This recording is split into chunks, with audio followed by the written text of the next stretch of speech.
మరొక క్వశ్చన్కు సంబంధించినటువంటి ఇన్ఫర్మేషన్ని డిస్కస్ చేయబోతున్నాం.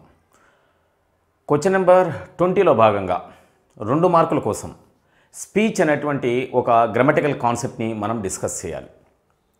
స్పీచ్ అంటే ఏంటి, స్పీచ్ ఎన్ని రకాలుగా ఉంటుంది, రేపటి ఎగ్జామినేషన్లో స్పీచ్ యొక్క nature of asking A question ఎలా ఉంటుంది, స్పీచ్ మీద ప్రశ్న ఎలా అడగడానికి ప్రాబబిలిటీ ఉంటుంది లాంటి విషయాలను డిస్కస్ చేస్తూ మీ టెక్స్ట్ బుక్లో ఉండేటువంటి కొన్ని ఎక్సర్సైజెస్ని నేను మీకు ఎగ్జాంప్లిఫై చేసి పేపర్ సెట్టర్ ఎక్స్పెక్టేషన్కి అనుగుణంగా డైరెక్ట్ స్పీచ్లో ఇచ్చినటువంటి ఒక సెంటెన్స్ని ఇండైరెక్ట్ స్పీచ్లోనికి ఎలా మార్చాలనేటువంటి విషయాన్ని మీతో డిస్కస్ చేయబోతున్నా.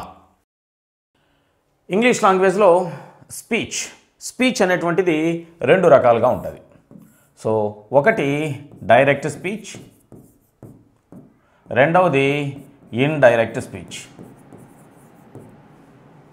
క్వశ్చన్ నెంబర్ 20లో భాగంగా రేపు మీకు అడగబోయేటువంటి ప్రశ్న అడగడానికి స్కోప్ ఉన్నటువంటి ఇన్ఫర్మేషన్ని నేను మీ ముందుకు తీసుకొస్తున్నా. స్పీచ్ అనేటువంటి గ్రామటికల్ కాన్సెప్ట్ మీద రేపటి ఎగ్జామినేషన్లో ప్రశ్న అడగబోతున్నాడు. సరే, స్పీచ్ అనేటువంటిది ఇంగ్లీష్లో ఎన్ని రకాలు అంటే 2 రకాలు. ఒకటి డైరెక్ట్ స్పీచ్, రెండవది ఇండైరెక్ట్ స్పీచ్. మనం మాట్లాడుకునేటువంటి సంభాషణనే స్పీచ్ అని అంటాం. మాట్లాడుకునేటువంటి సంభాషణలో తప్పనిసరిగా మాట్లాడేటువంటి స్పీకర్, వింటున్నటువంటి లిజనర్ ఇద్దరూ ఉంటారు కదా. ఆ ఇద్దరూ మాట్లాడుకున్నటువంటి ఏదైనా ఒక విషయాన్ని ఎటువంటి మార్పులు చేయకుండా అలాగే రాస్తే అప్పుడు దానిని డైరెక్ట్ స్పీచ్లో ఉన్నటువంటి సెంటెన్స్ అని అంటాం. 2 వ్యక్తులు మాట్లాడుకుంటూ ఉండగా ఆ విషయాన్ని 3వ వ్యక్తి విని 4వ వ్యక్తికి ఇండైరెక్ట్గా లేదా రిపోర్ట్ చేసేటువంటి ప్రయత్నం చేసినప్పుడు రాసేటువంటి సెంటెన్స్ని ఏమంటామంటే ఇండైరెక్ట్ స్పీచ్ అని అంటాం. ఇది జరిగిపోయినటువంటి విషయాన్ని రిపోర్ట్ చేస్తున్నాడు కాబట్టి దీనికే మరి ఒక పేరు ఏంటి అంటే రిపోర్టెడ్ స్పీచ్ అని కూడా అంటాం. క్లియర్? స్పీచ్ అనేటువంటిది ఇంగ్లీష్ లాంగ్వేజ్లో 2 రకాలు. స్పీకరు లిజనర్కు చెబుతున్నటువంటి విషయాన్ని ఏం మార్పులు చేయకుండా ఎగ్జాక్ట్ వర్డ్స్ని అలాగే కోట్ చేసి ఒక సెంటెన్స్ రాసినట్లయితే అది డైరెక్ట్ స్పీచ్లో ఉంది అని చెప్తాం. స్పీకర్ లిజనర్కు చెబుతుండగా 3వ వ్యక్తి విని 4వ వ్యక్తికి తన విధానంలో అర్థమయ్యే విధంగా చెప్పినప్పుడు రాసేటువంటి సెంటెన్స్ని ఏమంటాము అంటే ఇండైరెక్ట్ స్పీచ్లో ఉంది అని అంటాం. జరిగినటువంటి విషయాన్ని రిపోర్ట్ చేస్తున్నాడు అనేటువంటి ఉద్దేశంతో ఆ పర్టికులర్ సెంటెన్స్ని రిపోర్టెడ్ స్పీచ్ అని కూడా అంటాం. స్పీకరు లిజనర్కు మధ్య ఉండేటువంటి డైరెక్ట్ కాన్వర్జేషన్, డైరెక్ట్ సబ్మిషన్ కాదు కాబట్టి దానిని ఏమంటున్నామంటే ఇండైరెక్ట్ స్పీచ్ అని కూడా అంటాం. మనం ఆల్రెడీ డిస్కస్ చేసి ఉన్నాం. ఇంగ్లీష్ లాంగ్వేజ్లో సెంటెన్సెస్ 4 రకాలుగా ఉన్నాయి, టైప్స్ ఆఫ్ సెంటెన్సెస్ అని. అది మీకు సపరేట్ వీడియోగా ఉంటుంది. ఇంగ్లీష్ లాంగ్వేజ్లో ఎన్ని రకాల సెంటెన్సెస్ అనేది ఆ వీడియోను చూసిన తర్వాత మీకు క్లారిటీ వస్తుంది.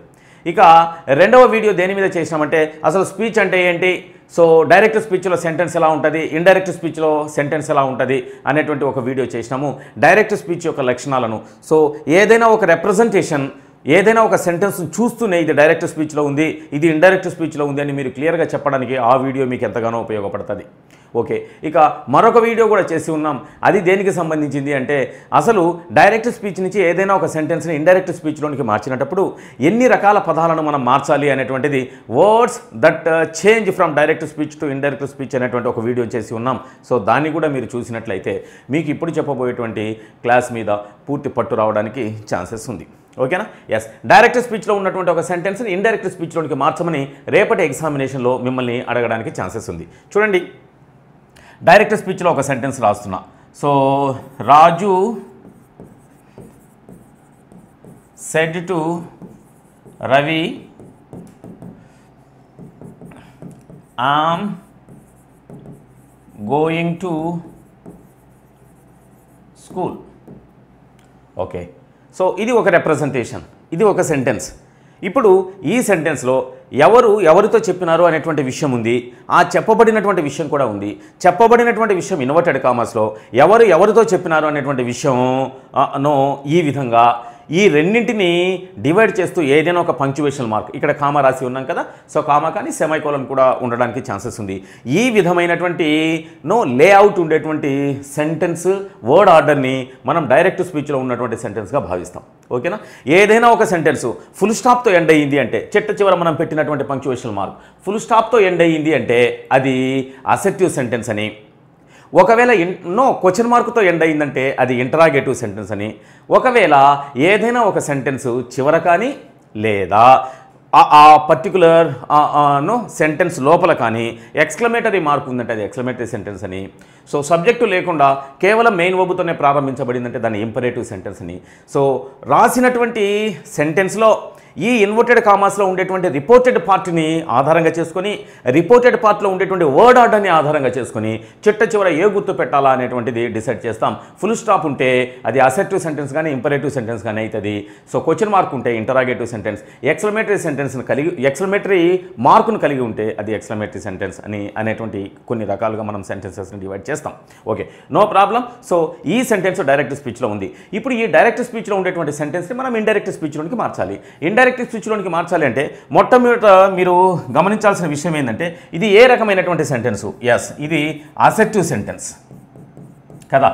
సో ఏదైనా ఒక సెంటెన్స్కి చివర ఫుల్ స్టాప్ ఉండి ఆ సెంటెన్స్లో భాగంగా వర్డ్ ఆర్డర్ మొదట సబ్జెక్ట్ ఉండి తర్వాత ఓబ్ ఉన్నింది అంటే మొదట సబ్జెక్టు తర్వాత ఓబ్ ఉండి చిట్ట చివర ఫుల్ స్టాప్ ఉంటే అటువంటి సెంటెన్స్ని ఏమంటామంటే అసెర్టివ్ సెంటెన్స్ అని అంటాం. ఈ అసెర్టివ్ సెంటెన్స్ని అఫర్మేటివ్ సెంటెన్స్ అని ఎప్పుడు అంటాం, స్టేట్మెంట్ అని ఎప్పుడు అంటాం, డిక్లరేటివ్ అని ఎప్పుడు అంటాం అనేటువంటిది మీరు టైప్స్ ఆఫ్ సెంటెన్సెస్ అనేటువంటి ఈ స్పీచ్కు సంబంధించిన స్టఫ్ను సప్లై చేసేటువంటి ఒక వీడియో ఉంటుంది. దాన్ని చూసినట్టయితే మీకు క్లారిటీ వస్తుంది. No problem. సో సెంటెన్స్ ఏ రకమైనది మొదట గమనించాలి. ఇక రెండవది ఏంది అంటే ఎవరితో చెప్పినారు. ఇక్కడ చూడండి, రాజు రవితో చెప్పినాడు. ఎస్, సో పనిని ప్రారంభించింది రాజు కదా. సో రాజుని ఏమంటామంటే సబ్జెక్ట్ అని అంటాం. అండ్ దెన్ రవిని ఏమంటామంటే ఆబ్జెక్ట్ అని అంటాం. రాజు చేసినటువంటి ఈ పనిని తెలిపేటువంటి ఈ పనిని ఏమంటామంటే వర్బ్ అని అంటాం. ఓకేనా. సో ఈ మొత్తం పార్ట్ని రిపోర్టింగ్ పార్ట్ అని అంటాం. సో రాజు రవికి చెప్పినాడు అని తెలియజేసేటువంటి దీనిని రిపోర్టింగ్ పార్ట్ అని అంటాం. ఏమి చెప్పినాడో తెలియజేసేటువంటి దీనిని ఏమంటామంటే రిపోర్టెడ్ పార్ట్ అని అంటాం. అంటే డైరెక్ట్ స్పీచ్లో రెండు భాగాలు ఉంటాయి, reporting part, reported part.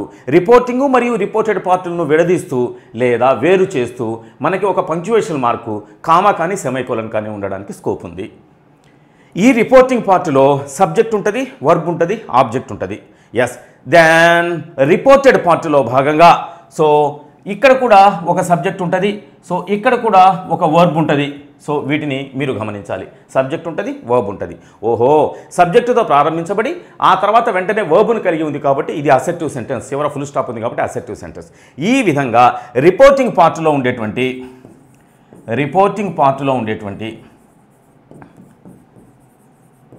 So subject, verb, ఆబ్జెక్ట్లను మీరు ఐడెంటిఫై చేసుకోవాలి. సో సబ్జెక్ట్ ఇది పనిని ప్రారంభించింది లేదా పనిని చేసింది లేదా మాట్లాడింది, చెప్పింది. సో రాజు కదా, రాజు సబ్జెక్టు. ఆ తర్వాత ఆ పనిని రిసీవ్ చేసుకున్నటువంటి రవి ఆబ్జెక్టు కదా. సో మనం వాయిస్ని చెప్పేటప్పుడు సబ్జెక్ట్ అంటే ఏంటి, వర్బ్ అంటే ఏంటి, ఆబ్జెక్ట్ అంటే ఏంటి, వాటిని ఎట్లా ఐడెంటిఫై చేయాలనేది క్లియర్గా చెప్పి ఉన్నాం. సో ఒక్కసారి మీరు ఆ వీడియోను చూసుకున్నట్లయితే మీకు దీని మీద క్లారిటీ వస్తుంది. ఇక్కడ వర్బ్ ఉందే, ఈ వర్బ్ని రిపోర్టింగ్ వర్బ్ అని అంటాం. ఈ రిపోర్టింగ్ వర్బ్ సెడ్ అని ఉంది కదా. సో కాబట్టి టోటల్గా ఈ రిప్రజెంటేషన్ ఏ టెన్స్లో ఉంది అంటే మనం పాస్ట్ టెన్స్లో ఉంది అని చెప్తాం. ఓకేనా, పాస్ట్ టెన్స్లో ఉంది. Okay, no problem. So reporting పార్ట్లో ఉండేటువంటి సబ్జెక్ట్, వర్బ్, ఆబ్జెక్ట్ను ఐడెంటిఫై చేయాలి. నెక్స్ట్ మూడవ మార్పు ఏంది అంటే రిపోర్టెడ్ పార్ట్లో ఉండేటువంటి కొన్ని పదాలను మీరు ఐడెంటిఫై చేయాలి. ఏంటి ఆ పదాలు అంటే నెంబర్ 1 ప్రొనౌన్ని ఐడెంటిఫై చేయాలి. నెంబర్ 2 వర్బ్ని ఐడెంటిఫై చేయాలి. ఒకవేళ ఏవైనా అడ్జెక్టివ్స్ ఉంటే అడ్జెక్టివ్స్ని ఐడెంటిఫై చేయాలి.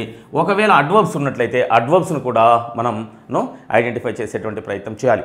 అంటే రిపోర్టింగ్ పార్ట్లో ఉండేటువంటి పదాలని, రిపోర్టెడ్ పార్ట్లో ఉండేటువంటి పదాలని మీరు ఐడెంటిఫై చేయగలిగితే మీకు ఓవరాల్గా డైరెక్ట్ స్పీచ్ నుంచి ఒక సెంటెన్స్ని ఇండైరెక్ట్ స్పీచ్లోనికి మార్చడం ఎలా అనేటువంటి దాని మీద మీకు క్లారిటీ వస్తుంది. దేన్ని డిస్కస్ చేస్తున్నామంటే స్పీచ్ని డిస్కస్ చేస్తున్నాం. స్పీచ్ అనేటువంటిది ఇంగ్లీష్లో రెండు రకాలు, ఒకటి డైరెక్ట్ స్పీచ్, రెండోది ఇండైరెక్ట్ స్పీచ్. ఇద్దరి వ్యక్తుల మధ్య మాట్లాడినటువంటి విషయాన్ని ఎటువంటి మార్పులు చేయకుండా అలేఖని రాస్తున్నాం కాబట్టి దీన్ని డైరెక్ట్ అని అంటాం. ఇక్కడ మాట్లాడుకున్నటువంటి విషయాన్ని మూడో వ్యక్తి నాలుగో వ్యక్తికి రిపోర్ట్ చేస్తున్నాడు లేదా ఇండైరెక్ట్గా చెబుతున్నాడు కాబట్టి దీనిని ఏమంటామంటే ఇండైరెక్ట్ లేదా రిపోర్టెడ్ స్పీచ్ అని అంటాం. డైరెక్ట్ స్పీచ్లో ఉన్నటువంటి సెంటెన్స్ నందు రెండు భాగాలు ఉంటాయి. ఎవరితో చెప్పినారు అంటే స్పీకర్ లిజనర్కు చెప్పబడినటువంటి విషయాన్ని రిప్రజెంట్ చేసేటువంటి పార్ట్ని రిపోర్టింగ్ పార్ట్ అని అంటాం. సో ఆ చెప్పినటువంటి విషయాన్ని రిపోర్టెడ్ పార్ట్ అని అంటాం. రిపోర్టెడ్ పార్ట్ తప్పనిసరిగా ఇన్వర్టెడ్ కామాస్లో ఉంటుంది. రిపోర్టింగ్ పార్ట్లో సబ్జెక్టు, వర్బ్, ఆబ్జెక్ట్ ఉంటాయి. ఈ రిపోర్టింగ్, రిపోర్టెడ్ పార్ట్ రెండింటిని విడదీస్తూ ఖచ్చితంగా ఒక పంక్చువేషన్ మార్క్ ఉంటుంది. డైరెక్ట్ స్పీచ్ నుంచి ఒక సెంటెన్స్ని ఇండైరెక్ట్ స్పీచ్లోనికి మార్చేటప్పుడు మనం తప్పనిసరిగా ఇచ్చినటువంటి సెంటెన్స్లో ఉండేటువంటి కొన్ని పదాలను ఐడెంటిఫై చేయాలి. టైప్ ఆఫ్ సెంటెన్స్ని కనుక్కోవాలి. అసెర్టివా, ఇంటరాగేటివా, ఎక్స్క్లమేటరీ అయినా, ఇంపరేటివా అనేది. ఆ తర్వాత రిపోర్టింగ్ పార్ట్, రిపోర్టెడ్ పార్ట్ను కనుక్కొని వాటిలో ఉండేటువంటి పదాలను ఐడెంటిఫై చేయాలి. రిపోర్టింగ్ పార్ట్లో సబ్జెక్ట్ ఏంటి, రిపోర్టింగ్ పార్ట్లో వర్బ్ ఏంటి, ఆ రిపోర్టింగ్ వర్బు ప్రజెంట్ టెన్స్లో ఉందా, పాస్ట్ టెన్స్లో ఉందా అనేటువంటి విషయాన్ని, ఈవెన్ కొన్ని సందర్భాల్లో ఫ్యూచర్ టెన్స్లో కూడా ఉండడానికి ఛాన్స్ ఉంటుంది. ఆ వర్బ్ను బేస్ చేసుకుని సో అది ఏ టెన్స్లో ఉందో మొదట మనం ఐడెంటిఫై చేసుకోవాలి. అండ్ దెన్ ఫైనల్గా మనం ఆబ్జెక్ట్ అనేటువంటి దాన్ని కూడా చూసుకోవాలి. ఆబ్జెక్ట్ ఉందా లేదా, ఉంటే అది మేలా ఫిమేలా, అంటే ఇక్కడ రవి అని ఉంది కదా, సో రవి స్థానంలో ఏదైనా ప్రొనౌన్ ఉన్నా కూడా మనం ఓవరాల్గా ఈ పదాల మీద గ్రిప్ తెచ్చుకోవాలి.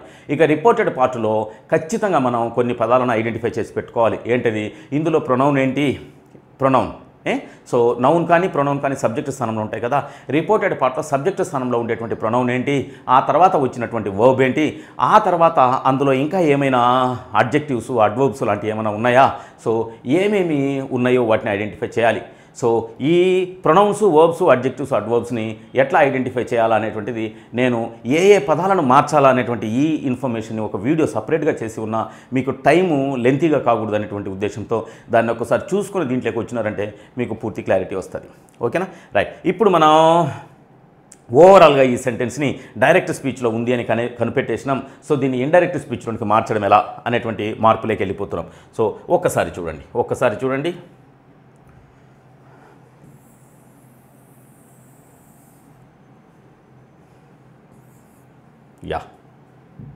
ఎస్, సో ఇది డైరెక్ట్ స్పీచ్లో ఉండేటువంటి సెంటెన్స్. దీన్ని నేను ఇండైరెక్ట్ స్పీచ్లోనికి మారుస్తున్నా. So Raju told Ravi that he was going to school. So చివర ఫుల్ స్టాప్ పెట్టేసాం. So Raju said to Ravi, I'm going to school. Raju told Ravi that he was going to school. ఏమేమి మార్పులు చేసినామో ఒక్కసారి చూస్తాం. ఇక్కడ సెడ్ టు ఉంది కదా, ఆ సెడ్ టు ఏమైపోయింది, టోల్డ్ అయిపోయింది. సో మనం రిపోర్టింగ్ వర్బ్ను కనుక్కోమని అందుకే చెప్పినాం అనమాట. సో సెడ్ టు ఏమైపోతుంది, టోల్డ్ అయిపోతుంది. ఒకవేళ సెడ్ ఉన్నిందంటే సెడ్ అలాగే ఉంటుంది, సే ఉన్నిందంటే సే అలాగే ఉంటుంది అనమాట, సేస్ ఉన్నిందంటే సేస్ అలాగే ఉంటుంది. కేవలం say to, says to, said to లాంటి పదాలు వచ్చినప్పుడు వాటి ప్లేస్లో టెల్ కానీ, టెల్స్ కానీ, టోల్డ్ కానీ వస్తుంది అనేటువంటిది మొట్టమొదటి మార్పుగా గుర్తుపెట్టుకోవాలి. అసెర్టివ్ సెంటెన్స్లో భాగంగా అసెర్టివ్ సెంటెన్స్ గురించి మాత్రమే మనం డిస్కస్ చేస్తున్నాం. ఓకే, సో నెక్స్ట్ ఇక్కడ కామా ఉంది కదా, ఈ కామాను తీసేసి మనం THAT దట్ అనేటువంటి ఒక కంజంక్షన్ని యాడ్ చేసినాం. చూడండి, ఇవి రెండు భాగాలు కదా డైరెక్ట్ స్పీచ్లో. రెండు భాగాలను కనెక్టివిటీ, రెండు భాగాల మధ్యలో కనెక్టివిటీని మెయింటైన్ చేస్తూ మనకు కామా వచ్చింది కదా. మరి ఆ కామాను తీసేయాలి మనం ఇండైరెక్ట్ స్పీచ్లో రాసేటప్పుడు. ఇండైరెక్ట్ స్పీచ్లో కామాను తీసేస్తే రెండు పార్ట్ల మధ్య కనెక్టివిటీ తెగిపోతుంది కదా. ఆ కనెక్టివిటీని రీస్టోర్ చేయడానికి మనం ఒక కంజంక్షన్ రాయాలి అసెర్టివ్ సెంటెన్స్లో. దానిని ఏమంటున్నామంటే దట్ అని అంటున్నాం. Okay, right. పైన ఉండేటువంటి ఇన్వర్టెడ్ కామాస్ని తీసేయాలి. ఎస్, పైన ఉండేటువంటి ఇన్వర్టెడ్ కామర్స్ని తీసేయాలి. రిపోర్టింగ్ వర్బ్ని సో ఆబ్జెక్ట్ ఉందా లేదో చూసుకొని సెడ్ టు ఉంటే టోల్డ్, సెడ్ ఉంటే సెడ్గానే, సెడ్ ఉన్నప్పుడు ఆ పక్క ఆబ్జెక్ట్ ఉండదు. సో సెడ్ ఉన్నప్పుడు సెడ్గానే రాసుకుంటాం. ఆ తర్వాత మధ్యలో ఉండేటువంటి కామాను తీసేసి అక్కడ కనెక్టివిటీని రీస్టోర్ చేయడం కోసం ఒక కంజంక్షన్ రాసినాం. అసెర్టివ్ సెంటెన్స్లో మనం రాసేటువంటి కంజంక్షన్ ఏంటి అంటే దట్. ఓకే, దెన్ సో ఇక్కడ ఐ ఉంది కదా, ఐ అనేటువంటిది ప్రొనౌన్ కదా. కొన్ని పదాలను మనం కనుక్కోవాలి, కొన్ని పదాలను మనం రిపోర్టెడ్ పార్ట్లో ఐడెంటిఫై చేయాలి. ఏంటి ఆ పదాలు, ప్రొనౌన్స్, వర్బ్స్, అడ్జెక్టివ్స్, అడ్వర్బ్స్ అని చెప్పుకున్నాం కదా. సో ఐ అనేటువంటిది ప్రొనౌన్ కదా, మనం ఎందుకు కనుక్కోవాలి అంటే అది మార్పులకు గురి అవుతుంది కాబట్టి. సో ఐ అనేటువంటిది ఫస్ట్ పర్సన్ సింగులర్ కదా, మనం వాయిస్లో క్లియర్గా చెప్పినాం. వాయిస్లో క్లియర్గా first person, second person, third person. First person singular I, first person plural we. Second person singular అయినా ప్లూరల్ అయినా you. Third person singular he, she, it. Third person plural they.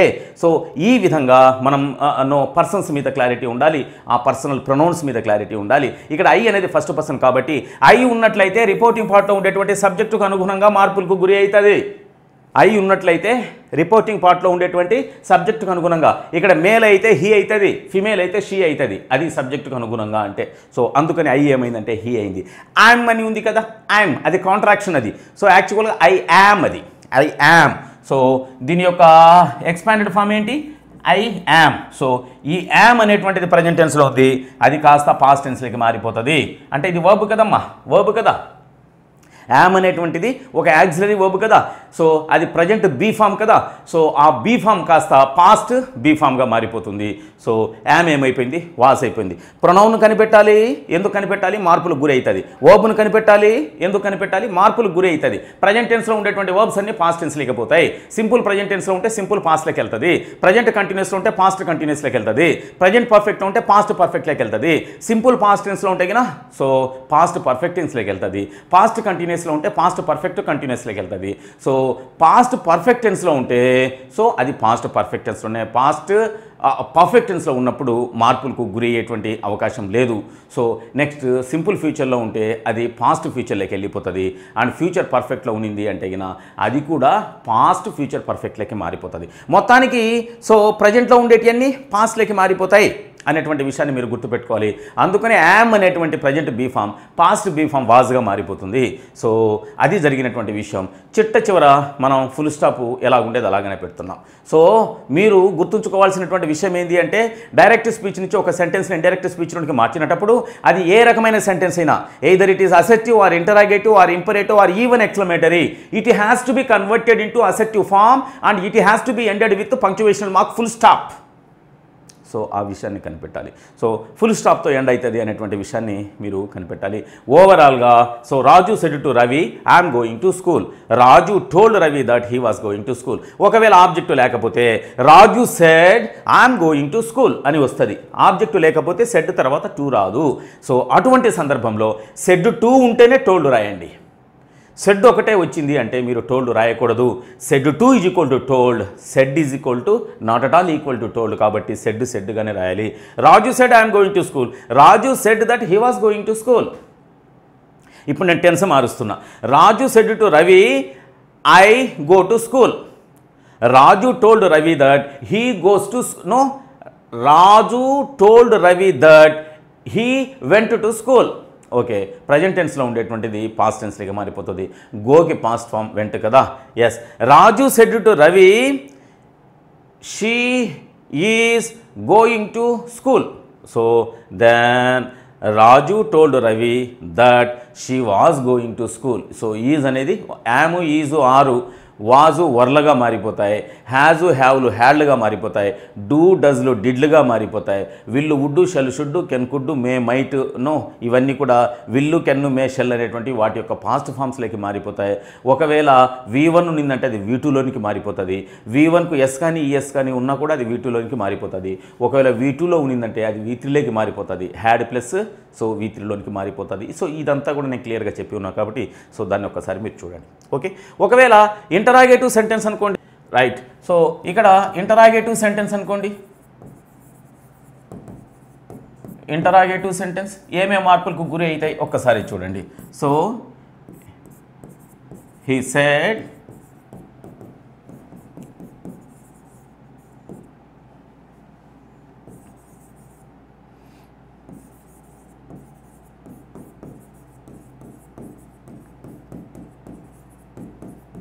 Okay, so what are your priorities. Probably ఇక్కడ ప్రశ్నించినప్పుడు సాధారణంగా asked అనే వస్తుంది. అయితే మార్పు అనేటువంటి దాన్ని మీరు ఐడెంటిఫై చేయాలనేటువంటి ఉద్దేశంతో నేను ఈ విధంగా చెప్పిన. So he said what are your priorities. Right, చూడండి. సో ఏంటిది, ఏ రకమైన సెంటెన్స్ ఇది, ఇంటరాగేటివ్ సెంటెన్స్ ఇది. రైట్, సో ఇప్పుడు ఇందులో సబ్జెక్ట్ ఉంది, వర్బ్ ఉంది. అయితే ఆబ్జెక్ట్ మిస్ అయింది. ఆబ్జెక్ట్ మిస్ అయింది కాబట్టి మనకు సెడ్ తర్వాత టు రాలే, గుర్తుపెట్టుకోండి. Right, no problem. సో ఇప్పుడు దీనిని మనం ఇండైరెక్ట్ స్పీచ్లోకి మార్చినప్పుడు హీ సెడ్ కాస్త ఏమైపోతుంది అంటే రైట్, సెడ్ కాస్త ఏమైపోతుంది. Okay, he asked. ఓకేనా, సెడ్ ఏమైపోతుంది, ఆస్క్డ్ అయిపోతుంది. ఎక్కడ, ఇంటరాగేటివ్ సెంటెన్సెస్లో. ఓకే, దెన్ ఇక్కడ కామా ఉంది కదా, ఈ కామాను తీసేస్తాం, ఇన్వర్టెడ్ కామాస్ను తీసేస్తాం. ఇది ప్రశ్నపదంతో ప్రారంభించబడింది కాబట్టి ప్రశ్నపదంతోనే సో సెంటెన్స్ స్టార్ట్ అవుతుంది. వాట్, సో ఇక్కడ ఇది వర్బ్ కదా, సో ఇది సబ్జెక్టు కదా, ఇది వర్బు, అది సబ్జెక్టు కదా. సో ఇంటరాగేటివ్ సెంటెన్స్ని అసెప్టివ్ సెంటెన్స్లోకి ఎలా మార్చాలి, ఇంటర్చేంజ్ ఆఫ్ సెంటెన్సెస్ అనేటువంటిది ఒక సపరేట్ వీడియో చేసి ఉన్నాం. అసెప్టివ్లో నుంచి ఇంటరాగేటివ్లోనికి, ఇంటరాగేటివ్లో నుంచి అసెప్టివ్లోనికి, సో ఎక్స్క్లమేటరీ నుంచి అసెప్టివ్లోనికి, ఇంపరేటివ్లో నుంచి అసెప్టివ్లోనికి, మొత్తానికి ఇంపరేటివ్, ఎక్స్క్లమేటరీ, ఇంటరాగేటివ్లో నుంచి అసెప్టివ్లోనికి ఎలా మార్చాలనేటువంటిది మనం కేవలం స్పీచ్కు హెల్ప్ అయితే అయినటువంటి ఉద్దేశంతో చేసి ఉన్నాం. ఒక్కసారి మీరు గమనించండి. Okay, he asked what, so your అనేటువంటిది సెకండ్ కదా, సో సెకండ్ పర్సన్ కదా యువర్ అనేటువంటిది. అయితే సో సెకండ్ పర్సన్ ఉన్నటప్పుడు మనం రిపోర్టింగ్ పార్ట్లో ఆబ్జెక్ట్ని చూడాలి. ఆబ్జెక్ట్ యువలే అంటే ఆబ్జెక్ట్ మీరుగానే భావించండి. కాబట్టి యువర్ కాస్త ఏమైపోతుందంటే మై అయిపోతుంది. So what my priorities were. Okay, so he asked what my priorities were అంతే. అయితే ప్రశ్నలు అనేటువంటివి రెండు రకాలుగా ప్రారంభించబడతాయి ఇంగ్లీష్లో. ఒకటి క్వశ్చన్ వర్డ్తో, రెండవది యాక్సిలరీ వర్బ్స్తో. ఇప్పుడు యాక్సిలరీ వర్బ్స్తో ఉండేటువంటి ఒక సెంటెన్స్ను నేను రాసేటువంటి ప్రయత్నం చేస్తా. సో రాజు ఆస్క్డ్ మీ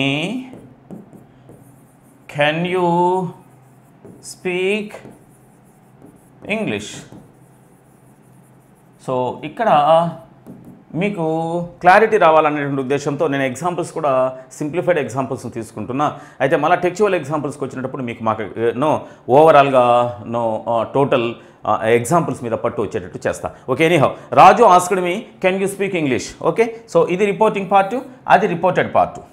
ఇది డైరెక్ట్ స్పీచ్లో ఉంది. ఇన్వర్టెడ్ కామర్స్ ఉన్నాయి, రెండింటిని వేరు చేస్తూ పంక్చువేషనల్ మార్క్ ఉంది.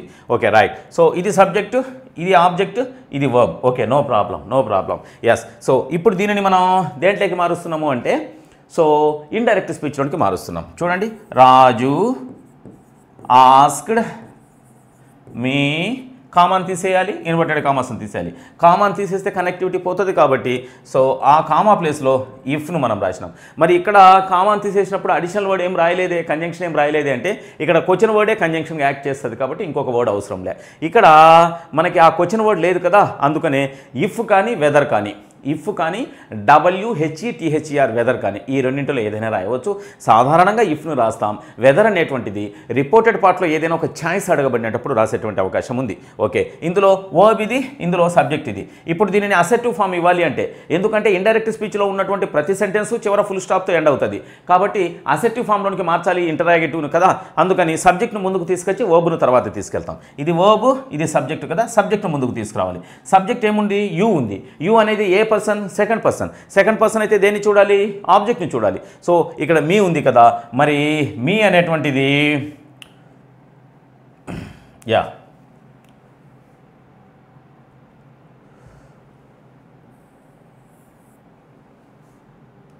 ఓకే.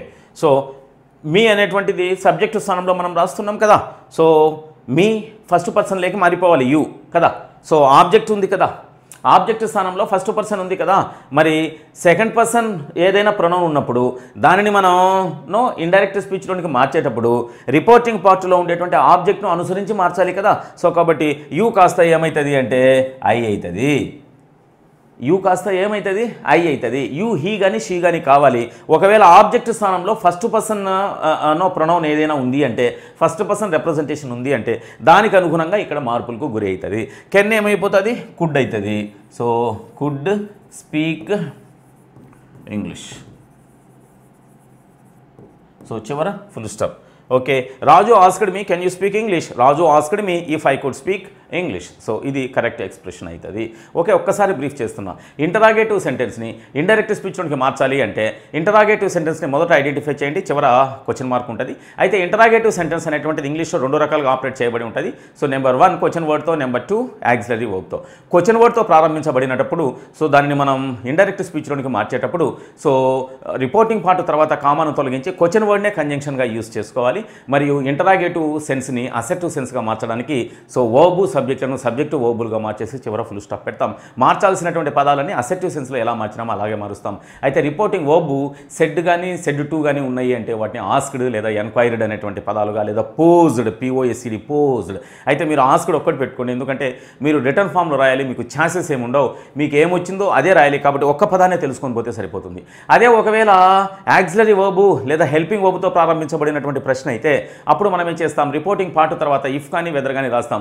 మిగిలినవి క్వశ్చన్ వర్డ్తో ప్రారంభించబడినప్పుడు ఏ మార్పులు అయితే చేసినామో అలాగే దీన్ని కూడా మార్చేటువంటి ప్రయత్నం చేస్తాం.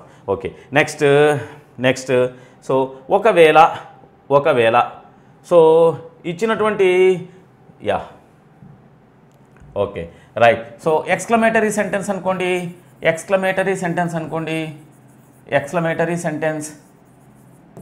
Right. So exclamatory sentence she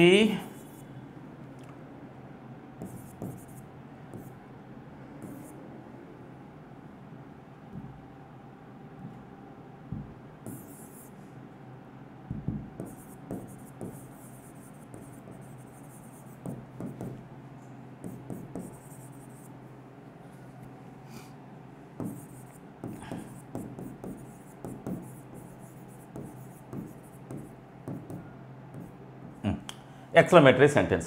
So she exclaimed, how cute the baby is.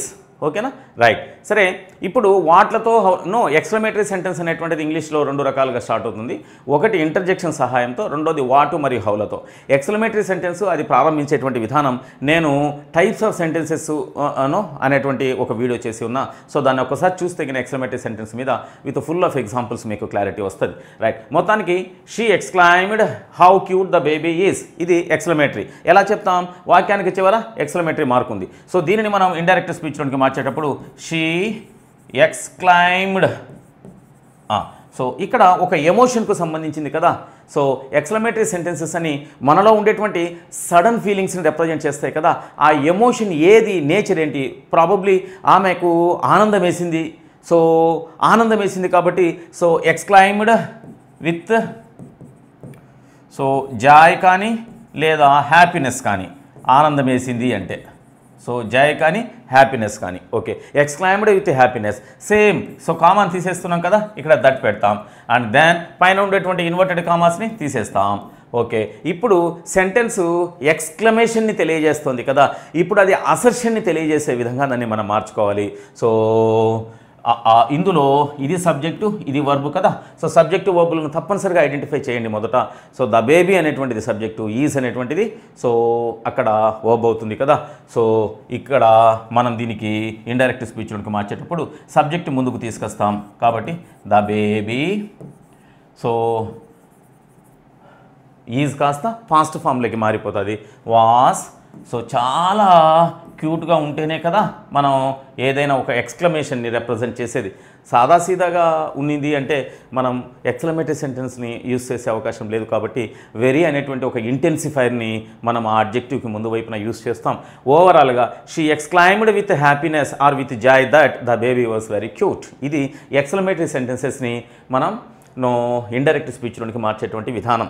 ఓకేనా, రైట్. సో ఇప్పుడు నేను ఇంపరేటివ్ సెంటెన్సెస్ని మార్చేటువంటి విధానం దగ్గరికి వెళ్తున్నా.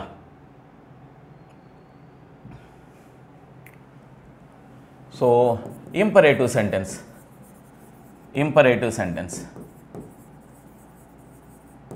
ఎస్, ఇంపరేటివ్ సెంటెన్స్ని మనం ఇండైరెక్ట్ స్పీచ్లోకి ఎలా మార్చాలి, ఇంపరేటివ్ సెంటెన్స్ అంటే ఏంటి, ఎలా ఉంటుంది అనేటువంటి విషయం. సో మీకు టైప్స్ ఆఫ్ సెంటెన్సెస్ మీద క్లారిటీ ఉండాలి. రైట్, నేను ఇప్పుడు ఒక సెంటెన్స్ రాస్తున్నా.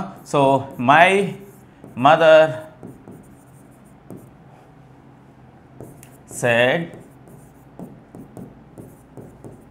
SIT right. Yes, my mother said sit right. Okay, so ఇది రిపోర్టింగ్, ఇది రిపోర్టెడ్. సో ఇందులో మై మదర్ సబ్జెక్ట్ అవుతుంది, సెడ్ అనేటువంటిది వర్బ్ అవుతుంది. అండ్ దెన్ సో అక్కడ సో సబ్జెక్టు లేదు, సబ్జెక్టు లేనటువంటి రిప్రజెంటేషన్స్ని ఏమంటామంటే ఇంపరేటివ్ సెంటెన్సెస్ అని అంటాం. ఈ ఇంపరేటివ్ సెంటెన్సెస్ సహాయంతో ఏదైనా ఒక ఆర్డర్ను కానీ, రిక్వెస్ట్ను కానీ, లేదా సజెషన్ను కానీ మనం క్యాటర్ చేయడానికి ప్రాబబిలిటీ ఉంటుంది అనేటువంటిది సో మీకు తెలిసి ఉండాలి.